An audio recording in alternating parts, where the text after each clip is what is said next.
मंडळी, भारत पाकिस्तान युद्धाचं सावट अजूनही गडद आहे. दोन्ही देशातील बॉर्डर्सवरील लोकांना राशन भरून ठेवण्याची सांगितलेलं आहे. तसंच ठिकठिकाणच्या ऑर्डिनन्स फॅक्टरीतल्या कामगारांच्या सुट्ट्या सुद्धा मंडळी रद्द केल्यात. यातच दोन्ही देशातील लोक आपापल्या देशात परतत आहेत.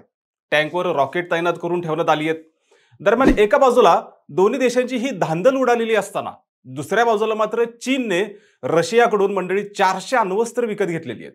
पण चीनला मंडळी एकाएकी अशी काय गरज पडली की थेट शस्त्रे विकत घेतलेली आहेत? तणाव भारत पाकिस्तानमध्ये असताना चीन आतल्या बाजूनं कोणती रणनीती आखतोय? चीनचा पाकव्याप्त काश्मीरवर डोळा आहे. गलवान रिव्हर व्हॅलीच्या बाजूने चीनने आधीच घुसखोरी केलेली आहे. चीनला काहीही करून भारताला नामोहरम करायचंय, तंत्रज्ञानापासून उद्योगांपर्यंत सगळ्या क्षेत्रात. त्यामुळे तो भारत पाकिस्तान युद्धाकडे कसा पाहतोय? चीन याच्या स्वतःची पोळी भाजून घेईल का? 400 क्षेपणास्त्रे चीनने पाकिस्तानला मदत करण्यासाठी तरी घेतली नाहीयेत ना, कारण भारताच्या कडेच्या देशांना ताब्यात घेऊन चीनला भारताचा काटा काढायचा आहे. हा मोठा आंतरराष्ट्रीय राजकारणाच्या कटाचा एक भाग सुद्धा आहे. सध्या पाकिस्तानला युद्धसामग्री पुरवण्यापासून भडकवण्यापर्यंत चीन कांड्या पिळते. चीन आता कोणता डाव टाकेल? चीनच्या टेक्नॉलॉजीच्या एकूणच अजस्त्र तयारी पुढे भारताचा निभाव कसा लागेल? सगळं सविस्तर समजून घेऊयात. त्यासाठी हा व्हिडिओ मंडळी शेवटपर्यंत पहा. नमस्कार, मी विकी आणि तुम्ही पाहताय विशेष भारी. मंडळी, भारत पाक युद्धाच्या चर्चा असताना भारतानं कारवाई म्हणून पाकिस्तानच्या सिंधू नदीचं पाणी अडवलं. त्यांच्या कलाकार खेळाडूंची युट्यूब चॅनेल, इन्स्टा अकाउंट भारतानं बॅन केली. वॉटर आणि डिजिटल स्ट्राईक नंतर भारताने सिक्रेट स्ट्राईक आणि युद्धाची तयारी केल्याचं बोललं जाते. दरम्यान हे सगळं करून भारत पाकिस्तानला भलेही नमवू शकेल, पण पाकिस्तानला मदत करणारा चीन हा एक अजस्त्र देश आहे, जो टेक्नॉलॉजी, व्यवसाय, इकॉनॉमी या सर्वच बाबतीत भारताच्या पुढे आहे. आणि सध्या AI असेल किंवा मग उद्योग, चीन अमेरिकेला टक्कर देतोय. दरम्यान चीनला पुढची आर्थिक महासत्ता व्हायचे, अमेरिकेसारखा जगाचा कारभार हातात घ्यायचा आहे. त्याचा भारतातल्या अवाढव्य ग्राहक वर्गावर डोळा आहे.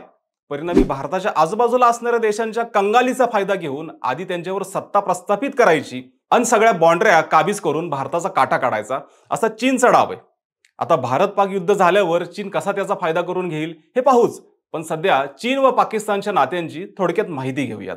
तर मंडळी, 1962 साली भारत चीन युद्ध झालं. त्यानंतर पाकिस्तान चीनशी मैत्रीपूर्ण संबंध ठेवू लागलं.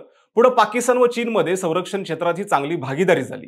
चीन व पाकिस्तानमध्ये एकत्र मिळून युद्ध सराव आता होत असतो. दोन्ही देश दहशतवाद विरोधी अभ्यासही एकत्रच करतात. यातच चीन पाकिस्तानला वेळोवेळी युद्धनौका, विमाने, क्षेपणास्त्रे तयार करण्यासाठी मदत करतो. 1956 साली चीनचे पंतप्रधान चाऊ एन लाई यांनी पाकिस्तानचा दौरा केल्यावर 1961 साली संयुक्त राष्ट्राच्या महासभेत चीन संदर्भात एक प्रस्ताव मांडण्यात आला होता. तेव्हा पाकिस्तानचे सिंचन व उद्योग मंत्री जुल्फिकार अली भुट्टोंच्या नेतृत्वाखाली पाकिस्तानच्या पथकाने चीनच्या बाजूने मतदान केलं होतं. यावर अमेरिकेने त्यांना खबरदारीचा इशाराही दिला होता. पाकिस्तानची अर्थव्यवस्था संकटात असताना चीनने पाकिस्तानला कर्जही दिलं होतं. तर SGO म्हणजे शांघाय कोऑपरेशन ऑर्गनायझेशनची स्थापना करताना रशियाने भारताचं नाव सुचवलं होतं. मात्र चीनने पाकिस्तानच्या नावाचा प्रस्ताव पाठवला होता. मंडळी, हा आहे पाकिस्तान व चीनच्या दोस्तीचा एकूण इतिहास. विशेष म्हणजे सध्या जो पाकिस्तान चीनच्या जीवावर जास्त हवेत उडतोय, आता याच चीनचा भारताला काय तोटा होईल ते पण समजून घेऊयात. मंडळी, सर्वप्रथम भारताने सिंधूचे पाणी रोखलं. मात्र सिंधू नदीच्या खोऱ्यात पाकिस्तान खाली तर भारत वर आहे. पण ब्रह्मपुत्रेच्या खोऱ्यात चीन वर आहे तर भारत खाली आहे.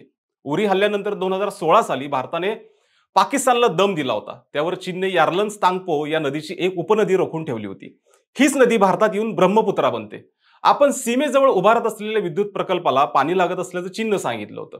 मात्र हे भारताने पाकिस्तानला दम दिल्यावरच का सुचलं, हा प्रश्न आहेच. यातच मंडळी, आता अशी माहितीही आहे की पाक व चीन यांच्यात एक छुपा करार झालाय. त्यात चीन S-400 या टेक्नॉलॉजीची तांत्रिक माहिती पाकिस्तानला शेअर करू शकतो. मंडळी, S-400 ही टेक्नॉलॉजी अशी आहे की जी रशियाने बनवलेली आहे, जी चीन व भारताने रशियाकडून खरेदी केलेली आहे. मात्र टेक्नॉलॉजी ही पाकिस्तानकडे नाहीये. आता यात काय काय असतं ते पाहूयात. मंडळी, सर्वप्रथम रडार भेदणे, ब्लाइंड स्पॉट आणि इलेक्ट्रॉनिक जॅमिंगला न जुमानणे, रडार फ्रिक्वेन्सी, इंटरसेप्शन लॉजिक या साऱ्या गोष्टी या सिस्टीममध्ये येतात. आणि या गोष्टी कशा ऑपरेट करायच्या किंवा याला कसं हाताळायचं किंवा ह्याला कसं भेदायचं याची माहिती चीन पाकिस्तानला देईल असं एकूण वाटतंय. यातच ही टेक्नॉलॉजी भारताकडे व चीनकडे फक्त आहे. यामुळे पाकिस्तानकडे ती नसली तरीही ही यंत्रणा कशी भेदायची याचं टेक्निक चीन पाकिस्तानला देऊ शकतो. आता विशेष म्हणजे रशियाकडून ही टेक्नॉलॉजी घेताना त्याचे काही करार असतात, जसे की याची माहिती तुम्ही बाहेर कुठे द्यायची नाही. मात्र चीनने जर असं केलं तर आंतरराष्ट्रीय रूल्सनुसार चीनला याचं उत्तर त्यांना द्यावं लागेल. आता यातच पाकिस्तानने चीनकडे अनेक युद्धसामग्र्या मागितलेल्या आहेत. अब्जावधी डॉलर्सचा व्यवहार होतोय. चीन असंही काराकोरम हायवेच्या मार्फत पाकिस्तानात पोहोचले. भारताविरुद्ध अनेक छुपा कारवाईला ते मदत करत आहे असा आरोप होतो. त्यात आता पाकिस्तानला 57 मुस्लिम देशांनी पाठिंबा दिल्याची न्यूज आहे. अमेरिका, जपान अशा देशांनी भारताला सपोर्ट केल्यानंतर मुस्लिम देशांनी हा निर्णय घेतलाय. पण या मुस्लिम देशांची किंवा पाकिस्तानची आपल्याला इतकी भीती नाहीये जितकी पाकिस्तानच्या आड राहून गेम टाकणाऱ्या मंडळी चीनची आहे. काय सांगावं, त्या 57 देशांना मंडळी चीननेच भरीला घातला असावं. चीनने हळूहळू अरुणाचल प्रदेश व हिमालय पट्ट्यातील भारतीय जमीन ताब्यात घेऊन तिथे काही घरे बांधल्याचंही समोर आलेलं आहे. यामुळे सध्याचं युद्ध पाकिस्तानपेक्षा आपलं चीनशीच जास्त आहे. खरं तर 2018 साली भारताने सुद्धा रशियाकडून ही S-400 ही प्रणाली घेतली होती. त्यामुळे अगदी काय चिंता करण्यासारखं कारण नाहीये. मात्र अजून तरी चीन आज टेक्नॉलॉजीच्या दृष्टीने जगात एक नंबरला आहे. त्यांनी डीपसेक नावाचं एक AI तंत्रज्ञान बाजारात आणलं आणि मंडळी जगभरात एकच दंगा झाला. अमेरिकेचा शेअर बाजार थंडावला होता. चायना भविष्याच्या दृष्टीने उपयोगी असणाऱ्या टेक्नॉलॉजीवर काम करते, ज्यामुळे येत्या काळात ते आर्थिक महासत्ता बनून संपूर्ण जगावर सत्ता प्रस्थापित करू शकतं. मंडळी, टेक्नॉलॉजी सध्याच्या काळात किती गरजेची याचा अंदाज तुम्हाला आला असेलच. आता आपल्या देशात टेक्नॉलॉजीवर किती काम होतंय आणि अजून किती काम झालं पाहिजे? चीन पाकिस्तानच्या खांद्यावर बंदूक ठेवून भारतावर निशाणा लावतंय का? चीन भारताचा POK किंवा इतर कोणता भूभाग काबीज करू शकतो का? याबद्दल तुमचं मत आम्हाला मंडळी कमेंट करून जरूर सांगा.